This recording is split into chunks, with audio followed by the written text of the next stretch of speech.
ঠাকুর, মা ও স্বামীজির চরণে প্রণাম নিবেদন করে শুরু করছি স্বামী লোকেশ্বরানন্দ মহারাজ কর্তৃক সম্পাদিত Ramakrishna mission institute of culture, goal park থেকে প্রকাশিত শতরূপে সারদা। আজ পাঠ করব আদর্শ গৃহধর্ম ও সারদা দেবী। লিখেছেন অলকা বন্দ্যোপাধ্যায় মহাশয়া, প্রধান অধ্যাপিকা, বাংলা বিভাগ, যোগমায়া দেবী কলেজ, কলকাতা। শুরু করছি আদর্শ গৃহধর্ম ও সারদা দেবীর প্রথম পর্ব। আমরা সাধারণ মানুষ দৈনন্দিন তুচ্ছতা, ক্ষুদ্রতা ও স্বার্থ বুদ্ধির অধীন প্রাত্যহিক নানা দ্বন্দ্বে ক্ষতবিক্ষত। লোভ, অন্যায় ও পাপ বোধে আমরা শঙ্কিত নই। তাই এখন সমাজে নৈতিক, সামাজিক ও আধ্যাত্মিক অধঃপতন এত বেশি। এই অধঃপতন থেকে সমাজকে উদ্ধার করবার জন্য শ্রী শ্রী মা সারদা দেবী লজ্জা, বিনয়, সদাচার, কর্তব্যনিষ্ঠা ও পবিত্রতার প্রতিমূর্তি হয়ে আমাদের মাঝে আবির্ভূতা হয়েছিলেন। শ্রী রামকৃষ্ণ ছিলেন ভাবের ঠাকুর। উচ্চতর ভাব জগতে তার মন ঘুরে বেড়াত। আত্মীয় স্বজন থেকে দূরে সরে গিয়ে তিনি শুধু সাধনা নিয়েই ছিলেন। আজ শ্রী শ্রী মা গৃহের শত কর্তব্য কাজের মধ্যে গৃহস্থের আদর্শ ধর্ম পালন করে আদর্শ গৃহধর্মের প্রতিষ্ঠা করে গেছেন। ঠাকুরের হাতে ষোড়শী পূজার অঞ্জলি গ্রহণ করেও আত্মা শক্তি রূপে আধ্যাত্মিক মার্গে শ্রী রামকৃষ্ণের সহধর্মিনী রূপে লীলা করতে এসেও বহুজনের মঙ্গলের জন্য সংসার ভূমিতে মনটি নামিয়ে শ্রী শ্রী মা আদর্শ গৃহধর্মের আচরণগুলি দেখিয়ে গেছেন। আমাদের দেশ সীতা, সাবিত্রী, দময়ন্তীর দেশ। শ্রী মা সেই সনাতন ঐতিহ্যের একালের সার্থক প্রতিনিধি। তার আবির্ভাব ও তার আদর্শ গৃহধর্মের আচরণ আমাদের দেশের সকল গৃহিণীর একান্ত অনুকরণযোগ্য।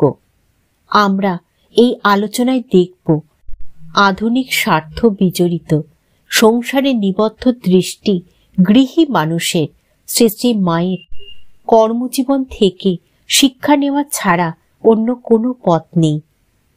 শ্রী রামকৃষ্ণ এবং সারদা দেবী উভয়েরই জীবনাদর্শ এক। পরিবর্তনশীল জগতের পিছনে যে অনন্ত আনন্দের স্থায়ী উৎস আছে, সেই দিকে উভয়েই মানুষের দৃষ্টি আকর্ষণ করেছেন।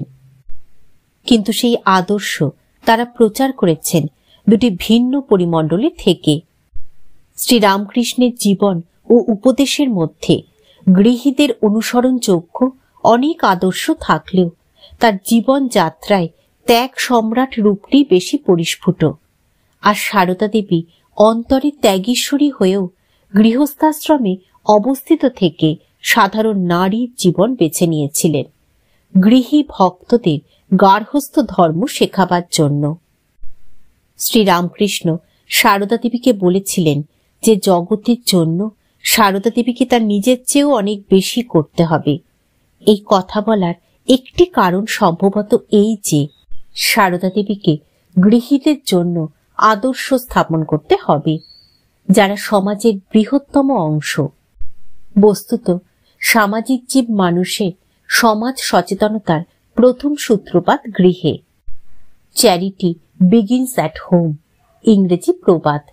শুধু চ্যারিটিই নয়, যেসব সদ্গুণের জন্য মানুষ তার সবগুলোরই সূচনা এবং অনুশীলনের ক্ষেত্র পারিবারিক জীবন। সমাজ হল পরিবারের সমষ্টি। প্রতিটি গৃহই সমাজ সৌধের এক একটি অঙ্গ এবং সেই গৃহ একান্তভাবে নির্ভরশীল গৃহিণীর উপর। তাই সারদা দেবীর জীবনে এবং উপদেশে গৃহধর্মের কি কি আদর্শ রূপ পেয়েছে এটি পর্যালোচনা করা গার্হস্থ্য জীবনের দৃষ্টিকোণ থেকে তো বটেই, সামাজিক দৃষ্টিকোণ থেকেও একান্ত গুরুত্বপূর্ণ। শ্রীমা সারদা দেবীর গার্হস্থ্য জীবনের সূত্রপাত শৈশব থেকে কৈশোরে উপনীত হবার আগেই। সেই বয়স থেকেই তিনি গৃহধর্মের আদর্শ দেখিয়েছেন। ছোট ছোট ভাই বোনদের দেখাশোনার দায়িত্ব অনেকটা এসে পড়েছিল বালিকা সারদার উপরে। তাদের নিয়ে গিয়ে আমোদর নদে স্নান করিয়ে আনতেন রোজ। মা শ্যামাসুন্দরীকে রান্না ও অন্যান্য গৃহ কার্যে সাহায্য করা বালিকার নিত্যকর্মের অন্তর্ভুক্ত ছিল। মায়ের সঙ্গে মাঠে গিয়ে তুলো এনে পৈতে কাটা, গলা সমান জলে দাঁড়িয়ে গরুর জন্য দল ঘাস কাটা, খেতে মজুতদের জন্য মুড়ি গুড় পৌঁছে দেয়া, সব কাজই বালিকার আগ্রহ ও নৈপুণ্য।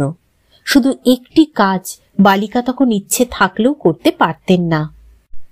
8-9 বছরের মেয়ে ছোট হাতে ভাতের অত বড় হাঁড়ি উনুন থেকে নামাতে পারতেন না, তাই বাবা এসে ভাতের হাঁড়ি নামিয়ে দিতেন। 1 বছর পঙ্গপালে সব ধান নষ্ট করে দিলে অন্যদের সঙ্গে বালিকা সারদাও মাঠময় ছিটিয়ে পড়া সেই ধান কুড়িয়ে এনেছেন। জীবন থেকে সরে গিয়ে নয়, জীবন যুদ্ধের ছোট বড় সমস্ত দাবিকে পূরণ করেই গৃহধর্ম সার্থক করে তুলতে হয়। সেই দাবি পূরণ করার জন্য যে সাহস, শক্তি ও নিষ্ঠার প্রয়োজন, তার প্রকাশ শ্রীমার জীবনে সেই বালিকা অবস্থা থেকেই দেখা যায়। বিবাহের পর স্বামীর কাছে কিশোরী সারদার গৃহধর্মের শিক্ষা সম্পূর্ণ হয়। মহানির্বাণতন্ত্রে আছে গৃহস্থের জীবনের চরম লক্ষ্য ব্রহ্মজ্ঞান। তথাপি তাকে সর্বদা কর্ম করতে হবে এবং সেই সমস্ত কর্ম তিনি ব্রহ্মে সমর্পণ করবেন। অর্থাৎ গার্হস্থ্য জীবনের কর্মপ্রবাহের কেন্দ্রে থাকবে ধর্ম, ঈশ্বর নির্ভরতা। শ্রীরামকৃষ্ণের শিক্ষাও অনুরূপ ছিল। সারদাকে তিনি ত্যাগোজ্জ্বল ধর্মজীবন যাপনের আদর্শ যেমন শেখালেন, সঙ্গে সঙ্গে শেখালেন দৈনন্দিন গৃহস্থালীর কাজ, দেব দ্বিজ অতিথি সেবা, গুরুজনের প্রতি শ্রদ্ধা, পরিবারের সেবায় আত্মসমর্পণ, সকলের সঙ্গে যথোপযুক্ত সহৃদয় ব্যবহার, যখন যেমন তখন তেমন, যেখানে যেমন সেখানে তেমন, যাকে যেমন তাকে তেমন। নৌকায় বা গাড়িতে যাবার সময় সঙ্গের জিনিসপত্র সম্বন্ধে কতটা সতর্ক হতে হয়, প্রদীপের সলতে কিভাবে পাকাতে হয় প্রভৃতি খুঁটিনাটিও বাদ গেল না এই শিক্ষা সূচি থেকে। এরই সঙ্গে শ্রীমাকে কর্মের প্রয়োজনীয়তা সম্বন্ধে অবহিত করিয়ে শ্রীরামকৃষ্ণ বলেছেন, কর্ম করতে হয়, মেয়ে লোকের বসে থাকতে নেই। বসে থাকলে নানা রকম বাজে চিন্তা, কুচিন্তা সব আসে। পরবর্তীকালে শ্রীমার মধ্যে প্রতিটি খুঁটিনাটি কাজের প্রতি যে নিষ্ঠা, শ্রদ্ধা ও নৈপুণ্য দেখা গেছে, দিন রাতের অক্লান্ত পরিশ্রমের মধ্যেও তার মধ্যে যে সদা প্রসন্নতা লক্ষিত হয়েছে, শ্রীমার স্বাভাবিক চরিত্র বৈশিষ্ট্য ও পিতৃগৃহের অভিজ্ঞতার সঙ্গে শ্রীরামকৃষ্ণের শিক্ষার সার্থক সংযোগের ফলেই তা সম্ভব হয়েছিল। মা বলতেন, কাজই লক্ষ্মী, কাজে দেহ মন ভালো থাকে, একদণ্ড কাজ ছেড়ে থাকা উচিত নয়।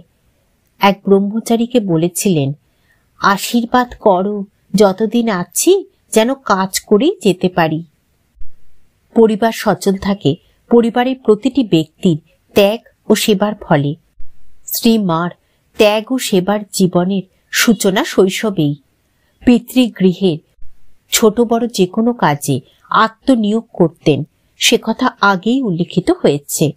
এছাড়াও মায়ের ছেলেবেলায় বাঁকুড়া জেলা জুড়ে যখন ভয়াবহ দুর্ভিক্ষ দেখা দেয়, শ্রীমা তার মায়ের সঙ্গে গ্রামবাসী সবার জন্য খিচুড়ি রান্না করেছেন।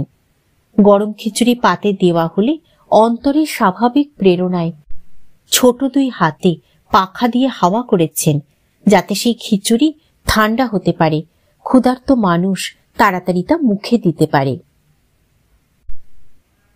ঠাকুর, মা ও স্বামীজির চরণে প্রণাম নিবেদন করে শেষ করছি আজকের পাঠ, আদর্শ গৃহ ধর্ম ও সারদা দেবীর প্রথম পর্ব।